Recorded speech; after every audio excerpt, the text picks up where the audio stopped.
Assalamualaikum warahmatullahi wabarakatuh. Om Swastiastu, Shalom, Namo Buddhaya, Salam Kebajikan, Salam Harmoni. Pada video kali ini kita akan membahas materi terkait dengan model pembelajaran berbasis masalah pada mata kuliah strategi pembelajaran. Sebelum itu, perkenalkan terlebih dahulu, nama saya Siva Ulfauziah dengan NIM 20110210113, Program Studi Teknologi Pendidikan Semester 3 Universitas Pendidikan Ganesha. Berikut adalah materi pembahasan yang akan kita bahas pada video kali ini. Yang pertama adalah konsep, prinsip, karakteristik pembelajaran berbasis masalah. Kemudian yang kedua ada sintaks pembelajaran berbasis masalah. Dan yang ketiga ada dampak instruksional dan nuturan efek. Yang pertama adalah konsep pembelajaran berbasis masalah. Pembelajaran berbasis masalah atau problem-based learning adalah suatu pendekatan pembelajaran yang menggunakan masalah pada dunia nyata sebagai suatu konteks bagi peserta didik untuk belajar tentang cara berpikir kritis dan keterampilan memecah masalah, serta untuk memperoleh pengetahuan dan konsep esensial dari materi pembelajaran. Nah, dari konsep tadi, kita dapat mengetahui definisi model pembelajaran berbasis masalah.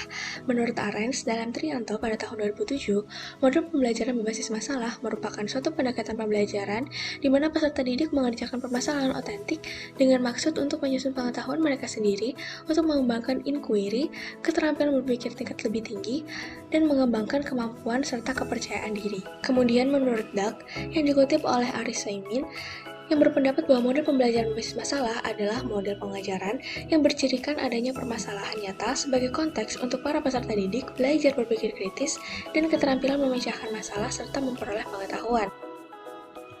Dari definisi tersebut dapat disimpulkan sebagai berikut.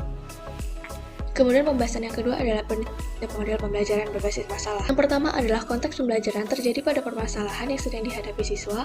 Kemudian yang kedua melibatkan atau mendorong evaluasi individu atau kelompok secara terus-menerus. Yang ketiga berpusat pada siswa dan guru sebagai fasilitator. Yang keempat, siswa bekerja secara kolaboratif bersama-sama memahami suatu permasalahan dalam pembelajaran. Kemudian yang kelima, proses pembelajaran aktif dan siswa menerapkan pengetahuan yang baru diperoleh terhadap suatu permasalahan. Dan yang keenam adalah berbasis inquiry.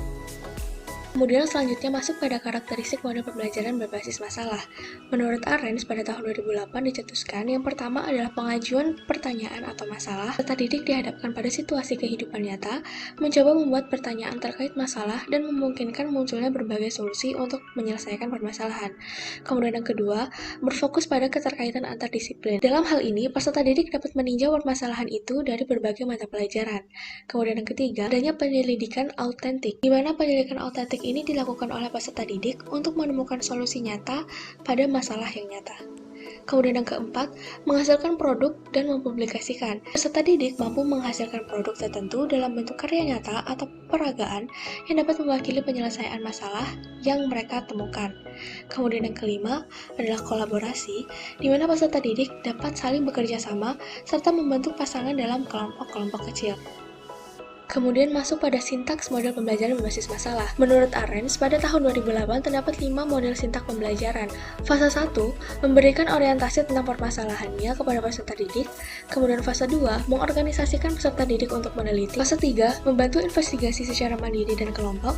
Yang keempat, mengembangkan dan mempresentasikan hasil karya dan memamerkannya. Dan yang kelima adalah menganalisis dan mengevaluasi proses mengatasi masalah.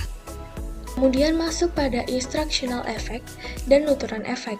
Instructional effect merupakan tujuan yang secara langsung akan dicapai melalui pelaksanaan program pengajaran yang dilakukan guru setelah selesai dilakukannya pertemuan pada proses pembelajaran. Nah, dalam instructional effect ini juga dapat meningkatkan yang pertama adalah keterampilan siswa, kemudian yang kedua adalah nilai belajar dari siswa, dan yang ketiga adalah aktivitas-aktivitas siswa dalam mengikuti proses pembelajaran. Kemudian yang kedua adalah nuturan effect. Nuturan effect adalah hasil yang tidak langsung diukur dan tidak pasti dicapai ketika berakhirnya suatu pertemuan peristiwa belajar mengajar. Nah, dari nuturan efek ini dapat menumbuhkan yang pertama adalah sikap kerjasama, kemudian yang kedua adalah rasa tanggung jawab, yang ketiga adalah berpikir kritis, yang keempat adalah berani berpendapat, yang kelima adalah toleransi berpendapat berbeda, dan yang keenam adalah kekompakan.